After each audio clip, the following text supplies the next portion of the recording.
আউযুবিল্লাহি মিনাশ শাইতানির রাজিম বিসমিল্লাহির রহমানির রহিম রব্বি জিদনি ইলমা রব্বি ইশরাহ লি সাদরি ওয়া ইয়াসসির লি আমরি ওয়াহলুল উকদাতাম মিন লিসানি ইয়াফকাহু কওলি। আসসালামু আলাইকুম ওয়া রাহমাতুল্লাহ। সূরা তাকাসুরের 2 নম্বর আয়াত, হাত্তা যুরতুমুল মাকাবির। এর আগে আমরা 1 নম্বর আয়াত নিয়ে আলোচনা করেছি, যেখানে আল্লাহ সুবহানাহু ওয়া তাআলা বলেছেন আলহাকুমুত তাকাসুর, যে মানুষ বেশি বেশি পাওয়ার আকাঙ্ক্ষায় নিজেকে ব্যস্ত রেখেছে। এবং সে বেশি পাওয়ার আকাঙ্ক্ষাটা কীরকম, সে একটার পর একটা চাইতেই থাকে, এবং যখন সে এরকম চাওয়ার মধ্যে ব্যস্ত থাকে তখন সে কম গুরুত্বপূর্ণ কাজের উপরে এমনভাবে জোর দেয় বা সেটার জন্য এত বেশি সময় ক্ষেপণ করে যে তার বেশি গুরুত্বপূর্ণ কাজটা পিছনে পড়ে যায় এবং সেটার প্রতি তার আর খেয়াল দেওয়া হয় না। এবং এরকম ব্যস্ত থাকতে থাকতেই দেখা যায় একসময় সে কি হচ্ছে, কবর পর্যন্ত পৌঁছে যাচ্ছে। Until you visit the graveyards. এখানে হাত্তা শব্দটি এসেছে। হাত্তা শব্দের অর্থ হচ্ছে আনটিল, যতক্ষণ পর্যন্ত না। তো আল্লাহ বলছেন যতক্ষণ পর্যন্ত না তারা কবর পর্যন্ত পৌঁছে যাচ্ছে ততক্ষণ পর্যন্ত তারা এই দুনিয়াবি ব্যস্ততার মধ্যে, প্রতিযোগিতার মধ্যে, দুনিয়াকে পাওয়ার চেষ্টায় নিজেকে তৎপর রেখেছে। এই আয়াতটা দিয়ে যে অর্থগুলো প্রকাশ পেতে পারে যে আল্লাহ সুবহানাহু ওয়া তাআলা এখানে বলছেন যে আমরা সব সময় বেশি বেশি পাওয়ার জন্য চেষ্টায় থাকি যতক্ষণ পর্যন্ত না মৃত্যু আমাদের কাছে চলে আসে।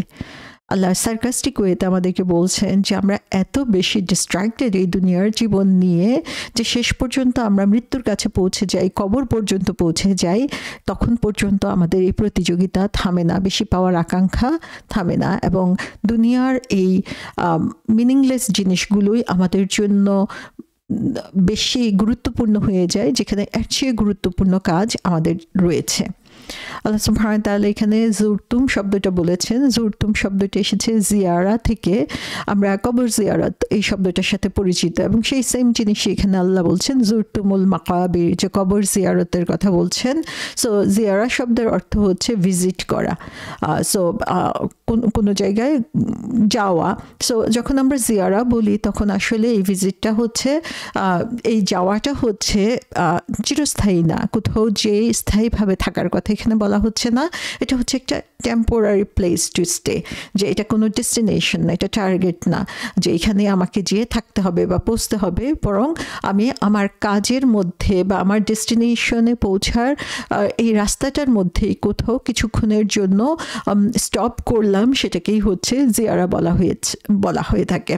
সো জিয়ারা শব্দের শাব্দিক অর্থ যেটা, সেটা হচ্ছে যে কারোর সাথে সাক্ষাৎ করা এবং তাকে জড়িয়ে ধরা, সেটাকে জিয়ারা বলা হচ্ছে। এবং এখান থেকে আমরা দেখি যে কোনো কিছুর প্রতি ইনক্লাইন হওয়া, কোনো কিছুর দিকে নিজেকে আকৃষ্ট করাটাও হচ্ছে জিয়ারা শব্দের অর্থ। এবং এই আয়াতের পরিপ্রেক্ষিতে আমরা দেখি যে আল্লাহ সুবহানাহু ওয়া তাআলা বলছেন যে একসময় আমরা কি করব, কবরকে জিয়ারা করব, অর্থাৎ কবরের সাথে আমাদের সাক্ষাৎ হবে এবং কবরকেই আমরা হচ্ছে আলিঙ্গন করব। এবং এই জিয়ারা বলতে শর্ট ভিজিটকে বোঝাচ্ছে, কারণ আমরা যদি দুনিয়ার জীবনের কথা চিন্তা করি তাহলে এই কবরটা হচ্ছে আমাদের জন্য একটা সংক্ষিপ্ত ভিজিটের জায়গা, এবং আখিরাতের যে পার্মানেন্ট প্লেস আমাদের জন্য সেটা হচ্ছে জান্নাত অথবা জাহান্নাম। তো এখানে আল্লাহ সুবহানাহু ওয়া তাআলা আমাদেরকে এই শর্ট ভিজিটের কথা স্মরণ করিয়ে দিচ্ছেন যে আমরা ইভেনচুয়ালি দুনিয়ার সমস্ত কিছু হচ্ছে আপেক্ষিক, যে আমি কত বছর বাঁচবো, কখন আমার মৃত্যু হবে আমি জানি না, আমি এই দুনিয়ার জীবনে কতটুকু শাইন করতে পারবো আমি জানি না, আমি জানি না যে আমার সংসারের কী অবস্থা হবে, আমার সন্তানের কী অবস্থা হবে। কিন্তু একটা জিনিস আমরা সবাই জানি, সেটা হচ্ছে যে এক সময় আমাদেরকে অবশ্যই মৃত্যুবরণ করতে হবে, এবং এই মৃত্যুর সময়টা হচ্ছে অবধারিত। মৃত্যুটা হচ্ছে অবধারিত, যদিও সময়টা হচ্ছে আমাদের জন্য অজানা, কিন্তু মৃত্যুটা হচ্ছে অবধারিত। এবং মৃত্যুর পরে আমাদেরকে কবরস্থ হওয়া অথবা মৃত্যুর পরের যে জীবনটা, সেই জীবনটা আমাদের জন্য যে সন্দেহাতীতভাবে সত্য, সেটা সবচেয়ে বড় সত্য, এবং সেটাকে আমরা সবচেয়ে বেশি ভুলে যাই। সো এখানে আমরা দেখি যে আল্লাহ সুবহানাহু ওয়া তাআলা বলছেন যে এই যে কবরে যাওয়া পর্যন্ত এই যে জিয়ারাটা আমরা করছি, এখানে কবরে যে থাকাটা, সেটা হচ্ছে একটা শর্ট টাইমের জন্য। এবং আমরা যদি চিন্তা করি যে আখিরাতের তুলনায় আমাদের সময়টাকে যে আলমে বারজাক বা কবরের জীবনটা যেটা, সেটা হচ্ছে খুবই সংক্ষিপ্ত একটা সময়, যেই সময়টাতে হচ্ছে মানুষ, এটা হচ্ছে তার ওয়েটিং স্টেশনের মতো, দুনিয়ার জীবন শেষ করে পার্মানেন্ট জীবনে পৌঁছার জন্য মাঝখানের যে সময়টা, সেটা হচ্ছে এই কবরের জীবন। এবং মৃত্যু আমাদের খুব দূরের কিছু না, খুবই কাছের একটা জিনিস। কারণ খুব বেশি হলে আমরা 100 বছর বাঁচতে পারি, 100+ হয়তো 110 বছর বাঁচতে পারি, কিন্তু ম্যাক্সিমাম হচ্ছে আমাদের লাইফ স্প্যানটা হচ্ছে 60 to 70 ইয়ার্স। রাসূল সাল্লাল্লাহু আলাইহি ওয়াসাল্লাম বলে দিয়েছেন তার উম্মতে মুহাম্মদের লাইফ স্প্যান হচ্ছে 60 to 70 ইয়ার্স। তাহলে এই 60-70 বছরের মধ্যে সময়টা হচ্ছে খুবই সংক্ষিপ্ত একটা সময়, এবং কবরের জীবনটাও হচ্ছে খুব সংক্ষিপ্ত। অনেক সময় দেখা যাবে যে থাউজেন্ডস ইয়ার্স কবরে থাকা হচ্ছে, তো মানুষ চিন্তা করে যে এটা সংক্ষিপ্ত কেন, কিভাবে হলো? কারণ সৃষ্টি প্রথম থেকে যারা রয়েছে তারা সেই কবরে রয়েছে এখন পর্যন্ত। আখিরাতের সাথে আমরা যদি কম্পেয়ার করি এই সময়টাকে, তাহলে এটা হচ্ছে একটা সংক্ষিপ্ত সময়, কারণ আখিরাতের সময়টা হচ্ছে চিরন্তন। এটা যে কত দীর্ঘ হবে আল্লাহ সুবহানাহু ওয়া তাআলা ছাড়া আর কেউই জানে না। এই নির্ধারিত সময়টা বা নির্ধারিত যেই পরিণতি মৃত্যু, সেটা আমাদের সবার আসবে, এবং সেই মৃত্যুর জন্য আমাদের সবাইকেই প্রস্তুতি নিতে হবে, যদিও আমরা এই জিনিসটাকে সবচেয়ে বেশি ভুলে যাই। তো আল্লাহ সুবহানাহু ওয়া তাআলা বলছেন যে দুনিয়ার প্রতি যে ভালোবাসা এবং আখিরাত সম্পর্কে গাফলতি আমাদেরকে কি করে, এই দুনিয়ার মোহে প্রতিযোগিতায় ব্যস্ত থাকতে থাকতেই আমরা হচ্ছে কবর পর্যন্ত পৌঁছে যাচ্ছি এবং দুনিয়ার ভালোবাসার মধ্যেই নিজেকে ডিস্ট্রাক্টেড করে রাখছি।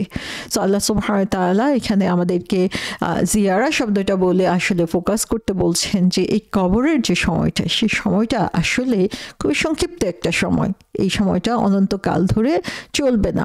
এবং এখানে মাকাবির শব্দটা বলা হয়েছে, মাকাবির শব্দটা কবর থেকে এসেছে, কফ বা র, কবর শব্দটার সাথে আমরা সবাই পরিচিত, কিন্তু এই শব্দটার অর্থ কি? এই শব্দটার অর্থ হচ্ছে মাটি চাপা দেওয়া বা to bury the dead person. So যে জায়গাটায় মানুষকে মৃত্যুর পরে স্থাপন করা হচ্ছে, রাখা হচ্ছে, সেই জায়গাটাকেও হচ্ছে মাকাবির বলা হচ্ছে। সো কবরস্থান বা সিমেট্রি, যেখানেই মানুষের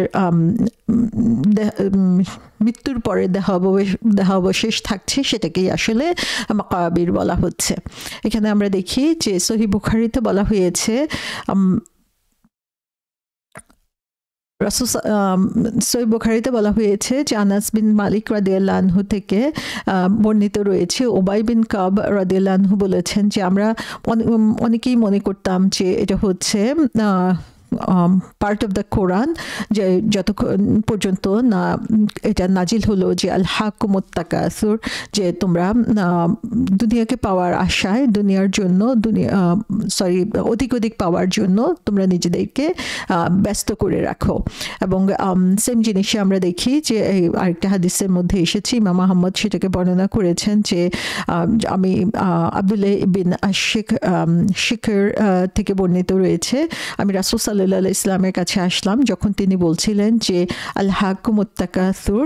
তিনি একটা হাদিসের দিকে রেফার করছিলেন, যে হাদিসটাতে বলা হয়েছে যে যদি আদম সন্তানকে 1 উপত্যকা পরিমাণ স্বর্ণ দেওয়া হয়, সে হচ্ছে আরও একটা উপত্যকা স্বর্ণের জন্য লালায়িত থাকবে বা আকাঙ্ক্ষা করতে থাকবে। সো এই হাদিসটার উপরে এখানে ফোকাস করে বলা হয়েছে যে সাহাবারা মনে করতেন যে এটা যেন একটা কোরআনের কথাই আল্লাহ সুবহানাহু ওয়া তাআলা বলে দিয়েছেন, এবং আল হাকুমুত তাকাসুর শোনার পরে তারা বুঝতে পেরেছেন যে এটা ডিফারেন্সটা কোন জায়গায়। সেম জিনিস আমরা দেখি যে আরেকটা বর্ণনার মধ্যে এসেছে, যেখানে বলা হয়েছে যে রাসূল সাল্লাল্লাহু আলাইহি ইসলামের একটা হাদিস বর্ণনা করা হয়েছে, সেখানে আদম সন্তান বলে আমার সম্পদ আমার সম্পদ, এবং বলা হচ্ছে এখানে যে তুমি কি তোমার সম্পদ থেকে কোনো অংশ পাও, যে অংশটা তুমি খেয়ে ফেলেছো অথবা অলরেডি ব্যবহার করে ফেলেছো সেটা ছাড়া, অথবা তোমার কাপড়, যে কাপড়টা তুমি অলরেডি পরিধান করে ফেলেছো সেটা ছাড়া, অথবা তোমার দান খয়রাত যেটা তুমি অলরেডি করে ফেলেছো সেটা ছাড়া। তো আসলে আমরা সবাই কি করি, আমাদের নিজেদের সম্পদ বলে আমরা ব্যস্ত হয়ে যাচ্ছি, কিন্তু আমার সম্পদ হচ্ছে সেটুকুই যেটুকু হচ্ছে আমি ইউজ করেছি, যেটা আমার নিজের কাজে আমি লাগিয়েছি। আমার মৃত্যুর পরে ইট ডাজন্ট ম্যাটার আমি $1 বিলিয়ন রেখে গেলাম না কত সম্পত্তি রেখে গেলাম, কত বাড়ি গাড়ি রেখে গেলাম, সেটা আমার আর কোনো কাজে লাগছে না। সো আমার সম্পদ বলে আমরা যে ব্যস্ত হয়ে পড়ি, সেটা আসলে এক ধরনের বোকামি। শুধু আমরা যতটুকু ব্যবহার করতে পেরেছি ততটুকুই শুধু আমাদের জন্য। তো এখানে আমরা দেখি যে আলেকজান্ডার দ্য গ্রেট, তার ঘটনা এসেছে যে তিনি বিরাট পরাক্রমশালী শক্তি ছিলেন, এবং তিনি যখন অসুস্থ হয়ে পড়লেন তখন তিনি তার মৃত্যুশয্যায় 3টা ওসিয়ত করে গেলেন। তিনি বললেন যে যখন আমার মৃত্যু হবে তখন 3টা জিনিস তোমরা করবা। একটা হচ্ছে আমার যে কফিনটা, সেই কফিনটা শুধুমাত্র আমার যে ফিজিশিয়ান বা ডক্টর আছে সে ক্যারি করবে, এবং আমি চাই যে যখন কবরে আমাকে নিয়ে যাওয়া হবে সেই রাস্তাটায়, কবর পর্যন্ত রাস্তাটায় আমার যে সম্পদ আছে সেগুলো হচ্ছে ডিসপ্লে করা হবে। এবং থার্ড যে জিনিসটা সেটা হচ্ছে যে আমার 2টা হাতই কফিন থেকে বের করে রাখা হবে।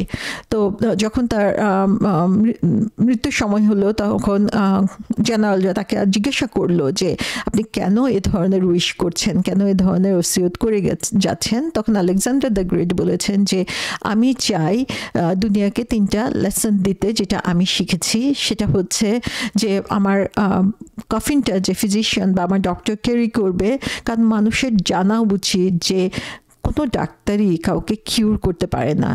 যখন মৃত্যু আসে তখন সে হেল্পলেস হয়ে যায়। এবং আমি যে চেয়েছি যে আমার সমস্ত সম্পদ হচ্ছে রাস্তায় থাকবে, আমার চলার পথে থাকবে, সেটা মানুষকে দেখানোর জন্য যে wealth is nothing but dust, যে এগুলো আমার জন্য এখন কোনো কাজেই লাগবে না। এবং থার্ডলি যে আমার হাত 2টা বাইরে থাকবে, তার কারণ হচ্ছে মানুষ দেখবে যে আমি এই দুনিয়া ছেড়ে যখন যাচ্ছি আমি এমটি হ্যান্ডেড, খালি হাতে যাচ্ছি, আমার হাতে আমি কিছুই নিয়ে যাচ্ছি না। তো সুবহানাল্লাহ, এই যে প্রফাউন্ড নলেজ এখান থেকে আমরা দেখতে পাচ্ছি যে লাইফ এক্সপিরিয়েন্স থেকে তার শিখা, সেটা যে আমাদের এই দুনিয়ায় আমরা যা কিছু অর্জন করছি, যেটুকু আমরা ব্যবহার করছি, যেটুকু আমরা আল্লাহর পথে খরচ করছি, সেটুকুই শুধু আমাদের কাজে লাগবে, বাকি আর কোনো কিছুই কিন্তু আমাদের কাজে লাগবে না। এই কারণে আমরা দেখি যে একটা ঘটনা এসেছে, রাসূল সাল্লাল্লাহু আলাইহি ওয়াসাল্লাম একবার একটা ভেড়া অথবা দুম্বা জবাই করার পরে সেটা আয়েশা রাদিয়াল্লাহু আনহার কাছে বা তার উম্মুল মুমিনিনের কাছে রেখে গেলেন, এবং পরবর্তীতে এসে তিনি জিজ্ঞাসা করলেন যে কোনো অংশ কি বাকি আছে? তখন তিনি বললেন যে হ্যাঁ, শোল্ডারের অংশটুকু বাকি আছে। তো তিনি বললেন যে আসলে পুরো অংশটাই হচ্ছে আমাদের কাজে লেগেছে, শুধু শোল্ডারটাই হচ্ছে যেটা আমাদের কাজে লাগে নাই। তো যতটুকু তারা ডোনেট করে দিয়েছেন, যে মাংসটুকু মানুষকে দিয়ে দিয়েছেন, সেটাই হচ্ছে তার কাজে লাগবে। তো সুবহানাল্লাহ, আমরা চিন্তা করি যে আমরা জীবন ভর সম্পদ অর্জন করি এবং এই সম্পদের পিছনে আমরা কত ব্যস্ত হয়ে থাকি। আমরা একটা বাড়ির পরে 2টা বাড়ির কথা চিন্তা করি, একটা গাড়ির পরে 2টা গাড়ির কথা চিন্তা করি। কারো যদি 100,000 থাকে ব্যাংকের মধ্যে, সে চিন্তা করে যে সেটা আরেকটু কিভাবে বাড়ানো যায়।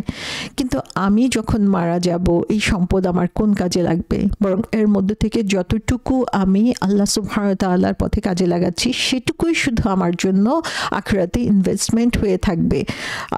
আর কোনো কিছুই কিন্তু আমার সাথে যাচ্ছে না। বাকি সমস্ত কিছু দুনিয়াতে যারা আছে সেটা আমার উত্তরাধিকার হতে পারে, বা অন্যরা যারা রয়েছে তারা সেটা ভোগ করবে। অথচ সেই সম্পদের পিছনে আমি এমনভাবে আমার সমস্ত সময়, শ্রম, মেধা ব্যয় করছি যেন এটা ছাড়া আমার আর কোনো অবলম্বন নাই। কিন্তু যখন মৃত্যু আসবে, সেই মৃত্যুর সময় এই সম্পদ আমার কোনো কাজেই লাগছে না। বুখারী শরীফে এসেছে, আনাস রাদিয়াল্লাহু আনহু বলেছেন যে মানুষ যখন মারা যায় তখন 3টা জিনিস তার সাথে যায়, তার মধ্যে 2টা জিনিস ফিরে আসে এবং একটা শুধু তার সাথে থেকে যায়। যে জিনিসটা তার সাথে থাকে সে জিনিসটা হচ্ছে তার আমল, আর যে জিনিসটা হচ্ছে তার কাছ থেকে ফিরে চলে আসে সেটা হচ্ছে তার আত্মীয় স্বজন এবং তার সম্পদ। তো আমরা দেখি যে আমাদের জীবনের ম্যাক্সিমাম সময় আমরা কিসের পিছনে ব্যয় করি? আমাদের জীবনে ম্যাক্সিমাম সময় আমরা ব্যয় করি সম্পদ অর্জনের পিছনে। ম্যাক্সিমাম কাজ করার সময় আমরা চিন্তা করি লোক পাছে লোকে কিছু বলে, আমার আত্মীয় স্বজন কি বলবে, আমার বাচ্চার কি হবে, আমার সংসারের কি হবে, সেই সব চিন্তা করে আমি আল্লাহর পথে কাজ করা থেকে নিজেকে বিরত রাখি। আমি দেখা যায় যে আমার সমস্ত সময় এবং শ্রম হচ্ছে এইদার আমার সম্পদ অর্জনের জন্য দিচ্ছি অথবা আমার ফ্যামিলির জন্য দিচ্ছি, যে অনেক সময় আমি খেয়ালই করি না যে আমি আমার নিজের জন্য কি নিয়ে যাচ্ছি। কারণ যেই জিনিসটা আমার সাথে যাচ্ছে সেটা হচ্ছে আমার ডিডস। খুবই প্র্যাকটিক্যাল যে জিনিসটা দেখা যায় যে একজন মা হিসাবে যে সারাক্ষণ সংসারের কাজ করছে, সন্তানের পরিচর্যা করছে, স্বামী সন্তান তাদের হচ্ছে দেখাশোনা করার জন্য তার দিনের প্রত্যেকটা মুহূর্ত সে ব্যয় করছে, রান্নার জন্য, ঘর গোছানোর জন্য, বাচ্চাদের পিছনে, বাচ্চাদেরকে শেখানোর জন্য অথবা বাচ্চাদের পড়াশোনার পিছনে। হয়তোবা সেটা সবসময়ই যে আমাদের জন্য উপকারী শিক্ষা হয় তা না, দুনিয়াবি শিক্ষার পিছনেও আমরা এমনভাবে ব্যস্ত হয়ে পড়ি যে অনেক সময় দেখা যায় আমার নিজের নামাজটুকু ঠিকমতো পড়া হয় না, আমার কোরআনটুকু সঠিকভাবে পড়া হয় না, সেটার জন্য সময় বের করতে আমি পারি না। দিন শেষে যখন ক্লান্ত হয়ে পড়ি তখন দেখা যায় তখন নামাজে মনোযোগ থাকে না, অথবা কোরআন পড়ার মতো এনার্জি থাকে না, অথবা অন্য যে কোনো ভালো কাজের জন্য যে সময়টুকু দেওয়া দরকার সেটা আমরা দিতে পারি না। অবশ্যই ফ্যামিলির জন্য সময় দেওয়া খুবই গুরুত্বপূর্ণ এবং তাদের জন্য যে কাজটুকু আমরা করব সেটাও আমাদের জন্য ইবাদত হবে।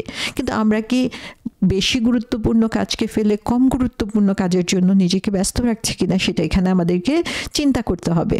এবং আলটিমেটলি যেটা হবে যে আমার ফ্যামিলি মেম্বাররাও থেকে যাবে, আমার সম্পদও থেকে যাবে, আমার যে আমল আমার সাথে যাবে সে আমলকে আমি কতটুকু সমৃদ্ধ করার জন্য চেষ্টা করেছি, কত বেশি সুন্দর আমল নিয়ে আমি আল্লাহর কাছে যেতে পারছি সেটা আমরা অনেক সময়ই হচ্ছে ভুলে যাই।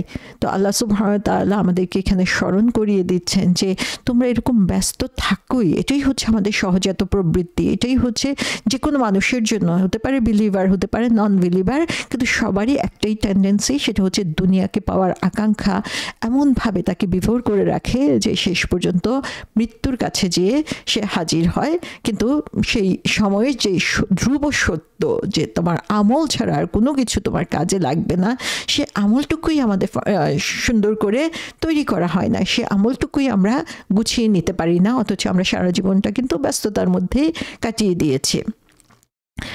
আনাস রাদিয়াল্লাহু আনহু থেকে আরেকটা হাদিস বর্ণিত রয়েছে যেখানে বলা হচ্ছে যে যখন আদম সন্তান মৃত্যু হয়ে যায়, বৃদ্ধ অবস্থায় যখন একদম বার্ধক্যের কঠিন অবস্থার মধ্যে চলে আসে, তখনও তার কাছে দুইটা জিনিস তার মধ্যে থেকে যায়, একটা হচ্ছে লোভ আর একটা হচ্ছে আশা।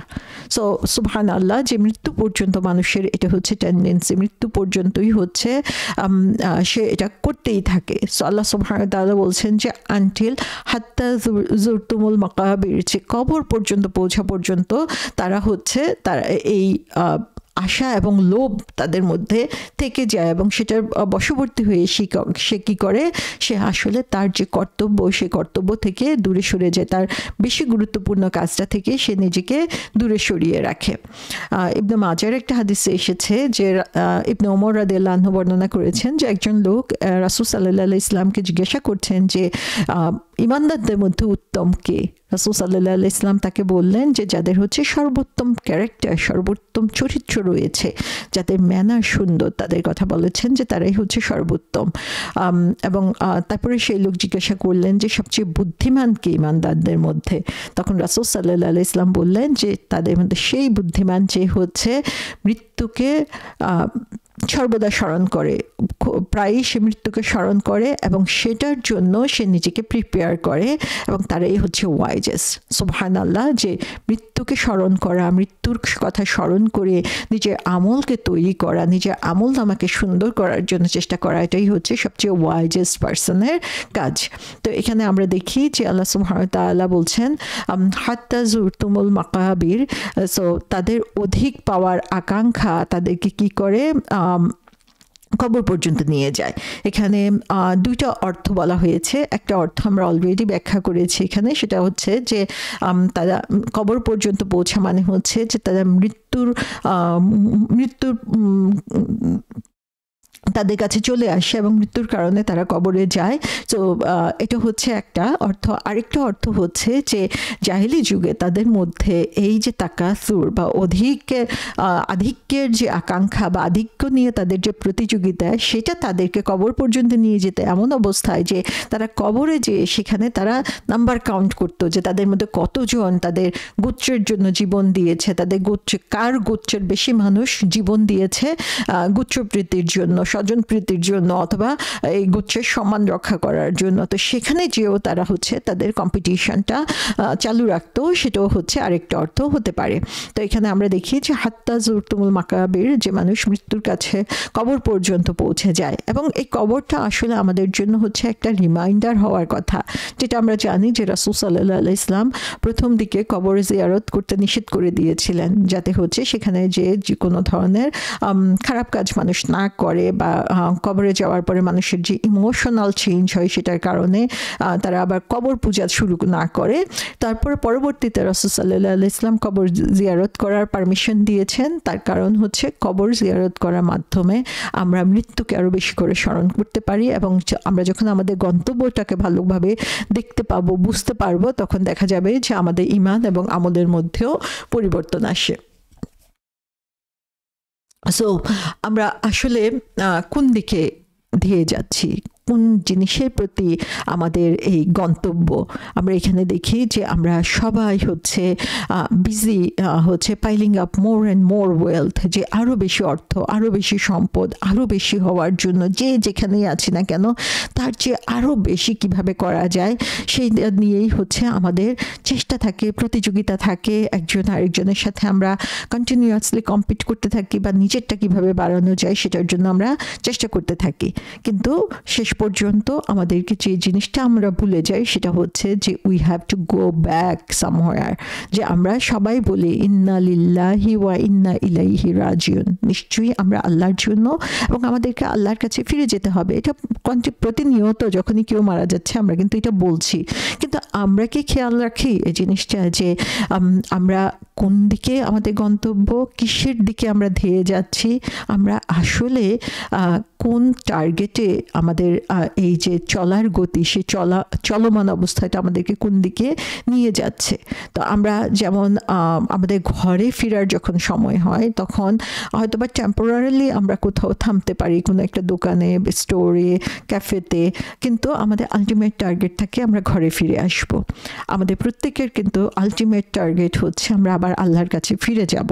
এই দুনিয়ার জীবনটা হচ্ছে একজন ট্রাভেলারের মতো, যে মুসাফিরের মতো। এখানে আমরা যখন ফ্লাই করি তখন যেমন এয়ারপোর্টে কিছুটা সময় আমরা অবস্থান করি, সেটা আমাদের পার্মানেন্ট অবস্থান না। সেরকমভাবে এই দুনিয়ার জীবনটাও হচ্ছে আমাদের একটা টেম্পোরারি অবস্থা, এবং সেই টেম্পোরারি অবস্থা থেকে আমরা আরেকটা টেম্পোরারি প্লেস কবরের মধ্যে যাচ্ছি। কিন্তু আমাদের পার্মানেন্ট প্লেস যেটা জান্নাত ও জাহান্নাম, সেটার জন্য আমরা আসলে কতটুকু নিজেকে প্রিপেয়ার করছি, কতটুকু নিজেকে প্রস্তুত করছি, কতটুকু সেটার জন্য আমি আমার সময় এবং শ্রমকে দিচ্ছি। আলী রাদিয়াল্লাহু আনহু খুব সুন্দর একটা কথা বলেছেন, সেটা হচ্ছে যে মানুষ ঘুমিয়েই থাকে যতক্ষণ পর্যন্ত না মৃত্যু আসে, মৃত্যুই তাকে আবার জাগিয়ে তোলে। সুবহানাল্লাহ, যে মৃত্যুর সময় যখন মৃত্যু হয় তখন মানুষ আবার সচেতন হয় যে হ্যাঁ, কি জন্য তাকে দুনিয়াতে পাঠানো হয়েছিল, সে কতটুকু সেই দায়িত্ব পালন করতে পেরেছে।